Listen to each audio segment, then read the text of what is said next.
आज council of junior engineers Punjab राज्य बिजली बोर्ड की ओर से national coordination committee of electricity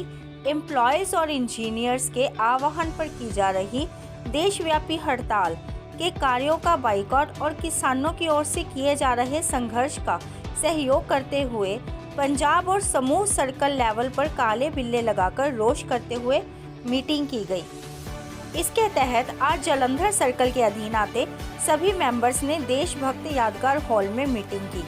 जिसमें केंद्र सरकार द्वारा संशोधित किए जा रहे बिजली बिल 2020 का पूरा विरोध किया गया। इस मीटिंग में स्टेट कमेटी के सलाहकार राजकुमार चौधरी, स्टेट के सी वाइस प्रधान जसवंत राज, जलंधर सर्कल के प्रधान अश्विनी कुमार, सकत्तर तजिंदर सिंह के साथ निर्मल सिंह, यशपाल सिंह, राजीव कुमार, परमजीत सिंह, सतेश कुमार, दीपक कुमार तथा सभी सर्कल मेंबर मौजूद थे। पंजाब दैनिक न्यूज़ के लिए अनिल कुमार के साथ मुनीश तोखी की विशेष रिपोर्ट।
मैं Rajkumar Chaudhary, state adviser council of junior engineer, all India adviser council of junior engineer. ਅੱਜ national coordination committee electricity employee and engineers ਦੇ ਪਲੇਟਫਾਰਮ ਤੋਂ ਦੇਸ਼ ਭਰ ਦੇ ਵਿੱਚ ਅਸੀਂ ਜਿਹੜਾ ਕੇਂਦਰ ਸਰਕਾਰ ਬਿਜਲੀ ਦੇ ਢਾਂਚੇ ਨੂੰ ਤਹਿਸ-ਨਹਿਸ ਕਰਨ ਲਈ ਇਸ ਵਿੰਟਰ ਸੈਸ਼ਨ ਦੇ ਵਿੱਚ ਬਿੱਲ ਲਿਆ ਰਹੀ ਹੈ। ਉਹ ਬਿੱਲ ਅਮੈਂਡਮੈਂਟ ਐਕਟ 2020 ਦੇ ਨਾਂ 'ਤੇ ਸੀ, ਜਿਹਨੂੰ ਕਿ ਹੁਣ 2021 ਦੇ ਵਿੱਚ ਇਹ ਗੱਲ ਕਰਦੇ ਆ। ਸਾਨੂੰ ਇਸ ਚੀਜ਼ ਦਾ ਬਹੁਤ ਦੁੱਖ ਹੈ ਵੀ ਜਿੱਥੇ ਕਿਸਾਨ ਐਜੀਟੇਸ਼ਨ ਦੇ ਉੱਤੇ ਲੜ ਰਿਹਾ ਹੈ, ਉਸ ਐਜੀਟੇਸ਼ਨ ਦਾ ਜਦੋਂ ਨਰਿੰਦਰ ਸਿੰਘ ਤੋਮਰ ਨਾਲ ਬੈਠਕਾਂ ਹੋਈਆਂ, ਅਮਿਤ ਸ਼ਾਹ ਨਾਲ ਬੈਠਕਾਂ ਹੋਈਆਂ, ਉਹਦੇ 4 ਮੰਗਾਂ ਨੂੰ ਲੈ ਕੇ ਮੰਗ ਪੱਤਰ ਕਿਸਾਨਾਂ ਨੇ ਕੇਂਦਰ ਸਰਕਾਰ ਨਾਲ ਰੱਖਿਆ ਔਰ ਉਹਦੇ 'ਚ ਮੀਟਿੰਗ ਤੋਂ ਬਾਅਦ ਇਹ ਰਿਜ਼ਲਟ ਆਏ ਵੀ ਜਿਹੜੀਆਂ 2 ਮੰਗਾਂ ਹੈਗੀਆਂ ਉਹਨੂੰ ਮੰਨ ਲਿਆ ਗਿਆ। ਉਹਦੇ 'ਚ ਇੱਕ ਮੰਗ ਸੀ ਵੀ ਇਹ ਬਿਜਲੀ ਦਾ ਜਿਹੜਾ ਪ੍ਰਾਈਵੇਟਾਈਜੇਸ਼ਨ ਹੈ ਇਹਨੂੰ ਕੇਂਦਰ ਵੱਲੋਂ ਬਿੱਲ ਦੇ ਰੂਪ 'ਚ ਪਾਸ ਨਹੀਂ ਕੀਤਾ ਜਾਏਗਾ और दूजा असी भी पराली के उत्ते जिहड़ा सरकार मन गई है भी पराली का भी इशू नहीं लिता जाएगा। एडे वड्डे लैवल के उत्ते देश का केंद्रीय मंत्री, वो भी एग्रीकल्चर मिनिस्टर और गृह मंत्री जे आश्वासन दिंदा पिया है किसानों नूं और अज उस आश्वासन तो पिछे मुड़ के उस बिजली के बिल तो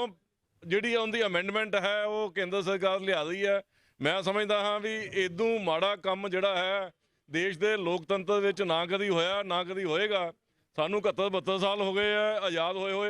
ਇਹਨਾਂ ਢਾਂਚਿਆਂ ਨੂੰ ਅਸੀਂ ਲੋਕਾਂ ਦੀ ਕਮਾਈ ਦੇ ਨਾਲ ਜਿਹੜਾ ਹੈ ਖੜਾ ਕੀਤਾ ਹੈ ਔਰ ਇਸ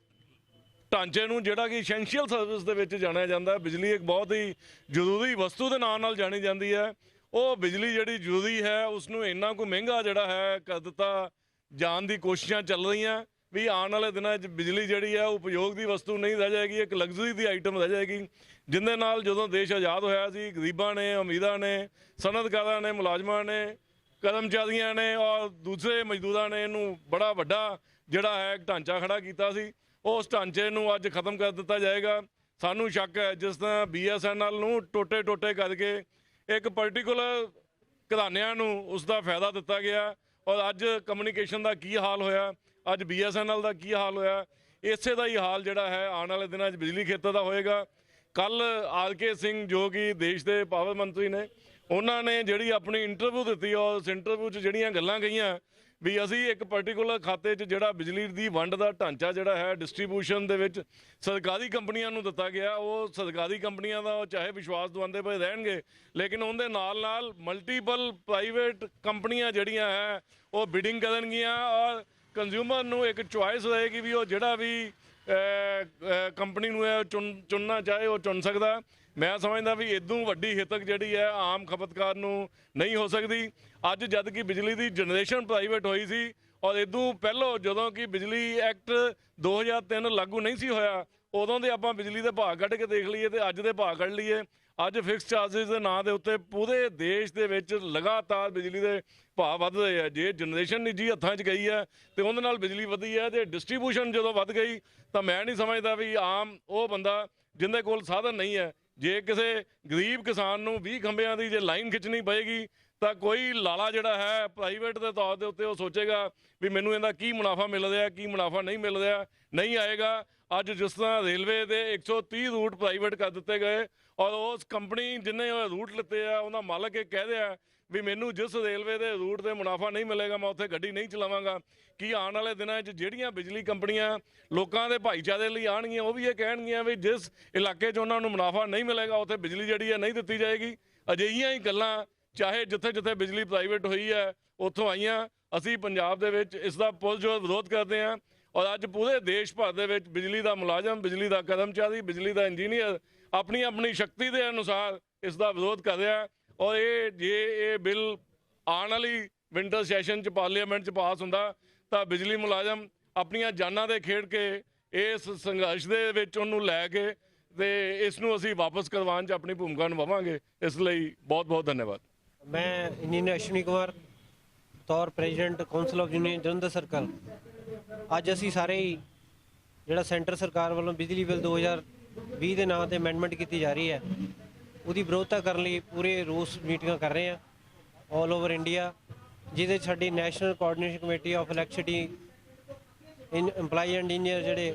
ਉਹਨਾਂ ਦੀ ਵੀ ਸਪੋਰਟ ਹੈ। ਕਾਰਨ ਉਹਦਾ ਇਹ ਹੈ ਕਿ ਪਹਿਲਾਂ ਬਿਜਲੀ ਐਕਟ 2003 ਆਇਆ ਸੀਗਾ, ਜਦੋਂ ਸਾਰੇ ਲੋਕਾਂ ਨੂੰ ਇਹ ਭਰਮ ਫੈਲਾਇਆ ਗਿਆ ਸੀਗਾ ਵੀ ਇਹ ਜਿਹੜੇ ਬਿਜਲੀ ਬੋਰਡ ਹੈਗੇ ਆ ਇਹ ਵਧੀਆ ਤਰੀਕੇ ਨਾਲ ਕੰਮ ਨਹੀਂ ਕਰ ਰਹੇ, ਲੋਕਾਂ ਨੂੰ ਵਧੀਆ ਸੇਵਾ ਨਹੀਂ ਦੇ ਰਹੇ ਔਰ ਇਹਦਾ ਆਮ ਪਬਲਿਕ ਨੂੰ ਨੁਕਸਾਨ ਹੈ, ਜਿਹਦੇ ਕਰਕੇ ਲੋਕਾਂ ਨੇ ਸਰਕਾਰਾਂ ਦੀ ਹਮਾਇਤ ਕੀਤੀ। ਅਸੀਂ ਲੋਕਾਂ ਨੇ ਬਹੁਤ ਵਿਰੋਧ ਕੀਤਾ। ਅਸੀਂ ਬਤੌਰ ਮੁਲਾਜ਼ਮ ਬਿਜਲੀ ਐਕਟ 2003 ਨੂੰ ਵਿਰੋਧ ਕਰਦੇ ਕਰਦੇ 2010 ਤੱਕ ਲੈ ਗਏ, ਲੇਕਿਨ ਅੰਤ 2010 ਦੇ ਵਿੱਚ ਜਿਹੜਾ ਬਿਜਲੀ ਦੇ ਜਿਹੜੇ ਬੋਰਡ ਸੀਗੇ ਉਹ ਤੋੜ ਕੇ ਕਾਰਪੋਰੇਸ਼ਨਾਂ ਬਣਾਈਆਂ ਗਈਆਂ। ਲੇਕਿਨ ਕਾਰਪੋਰੇਸ਼ਨਾਂ ਬਣਨ ਤੋਂ ਬਾਅਦ ਜੋ ਅੱਜ ਲੋਕਾਂ ਦੀ ਆਮ ਖਪਤਕਾਰਾਂ ਦੀ ਔਰ ਸਾਡੇ ਮੁਲਾਜ਼ਮਾਂ ਦੀ ਜੋ ਹਾਲਤ ਇਸ ਵੇਲੇ ਪਤਲੀ ਹੋ ਚੁੱਕੀ ਹੈ, ਇਹ 2020 ਅਮੈਂਡਮੈਂਟ ਦੇ ਨਾਲ ਉਹ ਰਹਿੰਦੀ ਖੁੰਦੀ ਕਸਰ ਹੋਰ ਨਿਕਲ ਜਾਣੀ ਹੈ, ਕਿਉਂਕਿ ਪਹਿਲਾਂ ਹੀ ਲਗਾਤਾਰ ਬਿਜਲੀ ਦੇ ਰੇਟ ਵਧਦੇ ਜਾ ਰਹੇ ਆ।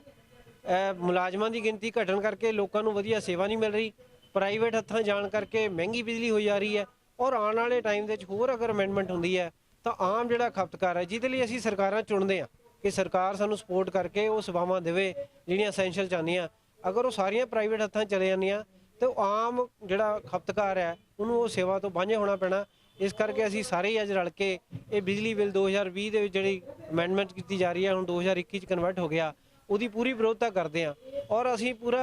ਸਾਡੇ ਪੂਰਾ ਵਿਸ਼ਵਾਸ ਹੈ ਵੀ ਜਿਸ ਤਰ੍ਹਾਂ ਸਾਰੇ ਲੋਕ ਮਜ਼ਦੂਰ, ਕਿਸਾਨ, ਮੁਲਾਜ਼ਮ ਸਾਰੇ ਇਕੱਠੇ ਹੋ ਕੇ ਜਿਹੜੀ ਇਹਦੀ ਵਿਰੋਧਤਾ ਕਰਕੇ ਸਰਕਾਰ ਤੇ ਪ੍ਰੈਸ਼ਰ ਪਾ ਰਹੇ ਆ। ਬੇਸ਼ੱਕ ਸਰਕਾਰ ਨੇ ਇੱਕ ਵਾਰੀ ਇਸ ਗੱਲ ਲਈ ਮੰਨ ਵੀ ਲਿਆ ਵੀ ਅਸੀਂ ਉਹ ਬਿੱਲ ਨਹੀਂ ਲੈ ਕੇ ਆਵਾਂਗੇ,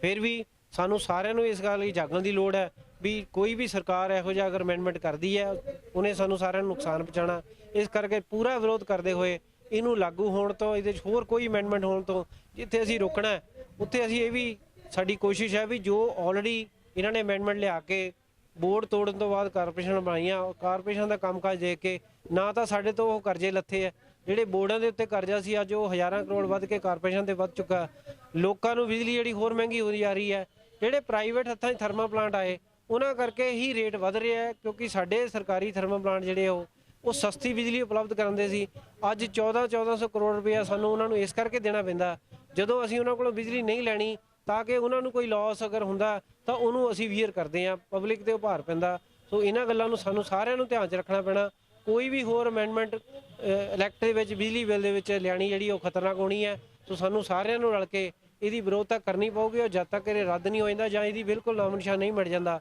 ਅਸੀਂ ਸਾਰੇ ਮੁਲਾਜ਼ਮ, ਸਾਰੇ ਇੰਜੀਨੀਅਰ ਬਿਲਕੁਲ ਵੀ ਜਿਹੜੇ ਉਹ ਚੁੱਪਚਾਪ ਨਹੀਂ ਬੈਠਾਂਗੇ, ਪੂਰੀ ਇਹਦੀ ਵਿਰੋਧਤਾ ਕਰਾਂਗੇ। ਅੱਜ ਸਾਰੇ ਪੰਜਾਬ ਦੇ ਅੰਦਰ, ਪੂਰੀ ਆਲ ਓਵਰ ਇੰਡੀਆ 'ਚ ਜਿਹੜੇ ਸਾਰੇ ਸਰਕਲ ਹੈੱਡਕੁਆਟਰਾਂ ਦੇ ਬੇਸ ਤੇ ਅਸੀਂ ਜਿਹੜੀਆਂ ਇੰਡੋਰ ਮੀਟਿੰਗਾਂ ਕਰ ਰਹੇ ਹਾਂ, ਤਾਂ ਕਿ ਆਮ ਪਬਲਿਕ ਨੂੰ ਕੋਈ ਹਰਾਸਮੈਂਟ ਵੀ ਨਾ ਹੋਵੇ, ਅਸੀਂ ਆਪਣੀ ਗੱਲ ਵੀ ਰੱਖ ਸਕੀਏ ਔਰ ਜਿਹੜੀ ਇਹ ਬਿਜਲੀ ਬਿੱਲ 2020 ਦੀ ਪੂਰੀ ਤਰ੍ਹਾਂ ਵਿਰੋਧਤਾ ਕਰ ਸਕੀਏ।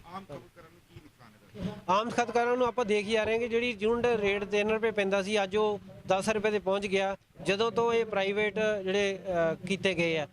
ਪਲੱਸ ਜਿਹੜੇ ਹੁਣ ਬਿੱਲ ਆ ਰਹੇ ਆ, ਜਿਹੜੀ ਹੋਰ ਅਮੈਂਡਮੈਂਟ ਹੋ ਰਹੀ ਹੈ, ਹਾਲੇ ਤੱਕ ਤਾਂ ਫਿਰ ਵੀ ਸਰਕਾਰ ਕੁਛ ਨਾ ਕਿਸੇ ਰੂਪ 'ਚ ਤੁਹਾਨੂੰ ਸਬਸਿਡੀ ਦੇ ਰਹੀ ਹੈ, ਗਰੀਬ ਕਿਡ ਨੂੰ ਦੇ ਰਹੀ ਹੈ, ਕਿਸਾਨਾਂ ਨੂੰ ਦੇ ਰਹੀ ਹੈ। ਅਗਰ ਇਹ ਹੋਰ ਅਮੈਂਡਮੈਂਟ ਹੁੰਦੀ ਹੈ ਤਾਂ ਉਹ ਜਿਹੜੀ ਸਬਸਿਡੀ ਹੈ ਉਹ ਬਿਲਕੁਲ ਖਤਮ ਹੋ ਜਾਣੀ ਹੈ। ਆਮ ਜਿਹੜਾ ਜ਼ਿਮੀਂਦਾਰ ਹੈ ਉਹ ਖੇਤ ਦੇ ਵਿੱਚ ਆਪਣੀ ਫਸਲ ਨਹੀਂ ਬੋ ਸਕੂਗਾ, ਉਹਨੂੰ ਬਿਜਲੀ ਚਲਾਣੀ, ਬਿਜਲੀ ਲੈਣੀ, ਮੋਟਰ ਚਲਾਣੀ ਬਹੁਤ ਔਖੀ ਹੋ ਜਾਊਗੀ। ਔਰ ਆਮ ਜਿਹੜਾ ਗਰੀਬ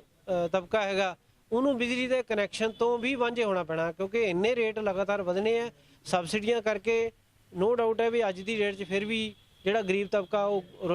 ਗੁਜ਼ਾਰਾ ਕਰ ਰਿਹਾ, ਬਿਜਲੀ ਦੀ ਵਰਤੋਂ ਕਰ ਰਿਹਾ। ਪਰ ਜੇ ਅਮੈਂਡਮੈਂਟ ਹੋਰ ਹੋਈ, ਜੇ ਉਹ ਪ੍ਰਾਈਵੇਟ ਅਦਾਰੇ ਕਾਰਪੋਰੇਟ 'ਚ ਕਨਵਰਟ ਹੋ ਗਏ ਇਹ ਜਿਹੜੇ ਡਿਪਾਰਟਮੈਂਟ ਹੈ, ਤਾਂ ਬਿਲਕੁਲ ਸਬਸਿਡੀ ਜਿਹੜੀ ਉਹ ਖਤਮ ਹੋ ਜਾਣੀ ਹੈ। ਆਮ ਖਪਤਕਾਰ ਲਈ ਬਿਜਲੀ ਲੈਣੀ ਬਿਲਕੁਲ ਅਸੰਭਵ ਹੋ ਜਾਣੀ ਹੈ। ਔਰ ਉਹ ਸਾਰਿਆਂ ਨੂੰ ਅੱਜ ਆਜ਼ਾਦ ਹਿੰਦੁਸਤਾਨ 'ਚ ਹੋ ਕੇ 48 ਤੋਂ ਬਾਅਦ ਇੰਨਾ ਵੱਡਾ ਸੀ ਸਟਰਕਚਰ ਜਿਹੜਾ ਡਿਵੈਲਪ ਕੀਤਾ, ਉਹ ਪ੍ਰਾਈਵੇਟ ਹੱਥਾਂ 'ਚ ਦੇ ਕੇ ਮੁੜ ਕੇ ਸਾਨੂੰ ਉਸੇ ਤਰ੍ਹਾਂ ਫਿਰ ਗੁਲਾਮੀ ਜਿਹੜੀ ਉਹ ਭੁਗਤਣੀ ਪੈਣੀ ਹੈ। ਆਮ ਲੋਕਾਂ ਨੂੰ ਕਿੱਦਾਂ ਅਵੇਅਰ ਕਰੋਗੇ? ਅੱਜ ਨੋ ਡਾਊਟ ਹੈ ਵੀ ਕਿਸਾਨਾਂ ਦੇ ਅੰਦੋਲਨ ਤੋਂ ਬਾਅਦ ਆਮ ਪਬਲਿਕ ਨੂੰ ਇਸ ਗੱਲ ਦਾ ਅਹਿਸਾਸ ਹੋ ਗਿਆ ਕਿ ਜੋ ਸਰਕਾਰਾਂ ਕਰ ਰਹੀਆਂ, ਜਿਸ ਤਰ੍ਹਾਂ ਅੱਜ ਅਵਾਨੀ ਅਡਾਨੀ ਨੇ ਹਰ ਇੱਕ ਖੇਤਰ ਦੇ ਵਿੱਚ ਆਪਣਾ ਜਿਹੜਾ ਉਹ ਸਿੱਟਾ ਜਮਾ ਲਿਆ, ਜਿਹਦੇ ਕਰਕੇ ਹਰ ਇੱਕ ਜਿਹੜੀ ਚੀਜ਼ ਹੈ ਉਹ ਆਮ ਪਬਲਿਕ ਤੋਂ ਦੂਰ ਹੁੰਦੀ ਜਾ ਰਹੀ ਹੈ, ਰੇਟ ਵੱਧਦੇ ਜਾ ਰਹੇ ਹੈ। ਉਸੇ ਹਿਸਾਬ ਨਾਲ ਅਸੀਂ ਵੀ ਮੀਟਿੰਗਾਂ ਰਾਹੀਂ ਲੋਕਾਂ 'ਚ ਰੋਜ਼ ਵਿਚਰਦੇ ਹੋਏ ਉਹਨਾਂ ਨੂੰ, ਜਦੋਂ ਖਾਸ ਕਰਕੇ ਸਾਡੇ ਕੋਲੇ ਉਹ ਬਿੱਲ ਆਪਣੇ ਦਿਖਾਉਂਦੇ ਆ, ਬਿੱਲ ਦੀ ਗੱਲ ਕਰਦੇ ਆ, ਆਪਣੇ ਕਨੈਕਸ਼ਨ ਦੀ ਗੱਲ ਕਰਦੇ ਆ, ਬਿਜਲੀ ਦੇ ਰੇਟਾਂ ਦੀ ਗੱਲ ਕਰਦੇ ਆ, ਤਾਂ ਅਸੀਂ ਲਗਾਤਾਰ ਉਹਨਾਂ ਨੂੰ ਉਸ ਚੀਜ਼ ਤੋਂ ਜਾਣੂ ਕਰਵਾਉਂਦੇ ਆ ਵੀ ਇਹਦਾ ਅਸਲ ਕਾਰਨ ਕੀ ਹੈ। ਕਿਉਂਕਿ ਪ੍ਰਾਈਵੇਟ ਥਰਮਲ ਪਲਾਂਟ ਲੱਗਣ ਤੋਂ ਬਾਅਦ ਜਿਨ੍ਹਾਂ ਨੇ ਉਹ ਥਰਮਲ ਪਲਾਂਟ ਲਾਏ ਆ, ਉਹ ਕਦੇ ਨਹੀਂ ਚਾਹਣਗੇ ਵੀ ਸਾਨੂੰ ਪੱਲਿਓ ਕੁਝ ਲਾ ਕੇ ਜਾਂ ਆਪਣੇ ਪ੍ਰੋਫਿਟ ਤੋਂ ਹਟਾ ਕੇ, ਕਿਉਂਕਿ ਸਰਕਾਰਾਂ ਪ੍ਰੋਫਿਟ ਨਹੀਂ ਦੇਖਦੀਆਂ, ਬਟ ਪ੍ਰਾਈਵੇਟ ਅਦਾਰੇ ਹਮੇਸ਼ਾ ਹੀ ਉਹ ਪ੍ਰੋਫਿਟ ਵਾਲੇ ਪਾਸੇ ਜਾਂਦੇ ਆ, ਜਿਸ ਕਰਕੇ ਰੇਟ ਲਗਾਤਾਰ ਵੱਧਦੇ ਆ ਔਰ ਆਮ ਪਬਲਿਕ ਜਿਹੜਾ ਬੋਝ ਪੈਂਦਾ। ਸਾਨੂੰ ਉਮੀਦ ਹੈ ਕਿਉਂਕਿ ਜੇ ਅੱਜ ਹਰ ਖਪਤਕਾਰ ਨੂੰ ਬਿੱਲ ਦੇਣਾ ਔਖਾ ਹੋ ਰਿਹਾ, ਆਉਣ ਵਾਲੇ ਟਾਈਮ 'ਚ ਹੋਰ ਔਖਾ ਹੋਣਾ, ਤਾਂ ਉਹਨਾਂ ਲੋਕਾਂ ਨੂੰ ਹੌਲੀ ਖਪਤਕਾਰਾਂ ਨੂੰ ਇਸ ਗੱਲ ਦੀ ਸਮਝ ਆ ਜਾਊਗੀ। ਔਰ ਅਸੀਂ ਕੋਸ਼ਿਸ਼ ਕਰਾਂਗੇ ਵੀ ਉਹਨਾਂ ਨੂੰ ਹੋਰ ਬਰੀਕੀ ਢੰਗ ਨਾਲ ਇਹ ਚੀਜ਼ ਸਮਝਾਉਣ ਦੀ ਕੋਸ਼ਿਸ਼ ਕਰਾਂਗੇ ਵੀ ਇਹ ਜਿਹੜੇ ਅਮੈਂਡਮੈਂਟਾਂ ਲਗਾਤਾਰ ਹੋ ਰਹੀਆਂ, ਪ੍ਰਾਈਵੇਟ ਹੱਥਾਂ ਜਿਹੜੇ ਅਦਾਰੇ ਜਾ ਰਹੇ ਆ, ਉਹਨਾਂ ਦਾ ਕੀ ਲਾਸ ਹੋ ਰਿਹਾ। ਸਾਡੇ ਸਾਹਮਣੇ ਹੀ ਹੈ, ਸਾਨੂੰ ਹਰ ਇੱਕ ਚੀਜ਼ ਜਿਹੜੀ ਲਗਾਤਾਰ ਮਹਿੰਗੀ ਹੁੰਦੀ ਜਾ ਰਹੀ ਹੈ। ਉਹੀ ਇੱਕ ਕਾਰਨ ਹੈ ਕਿ ਬਿਜਲੀ ਜਿਹੜੀ ਸਭ ਤੋਂ ਜ਼ਰੂਰੀ ਆਈਟਮ ਹੈ, ਸਭ ਤੋਂ ਅਸੈਂਸ਼ੀਅਲ ਅੱਜ ਆਉਣ ਕਰਕੇ ਲੋੜ ਹੈਗੀ ਹੈ ਹਰ ਗਰੀਬ ਦੀ, ਅਮੀਰ ਦੀ। ਅਗਰ ਉਹ ਸਾਡੀ ਪਹੁੰਚ ਤੋਂ ਪਰੇ ਹੋ ਜਾਂਦੀ ਹੈ, ਅਸੀਂ ਅੱਜ ਦੀ ਡੇਟ 'ਚ ਉਹ ਤੋਂ ਬਿਨਾਂ ਨਹੀਂ ਰਹਿ ਸਕਾਂਗੇ।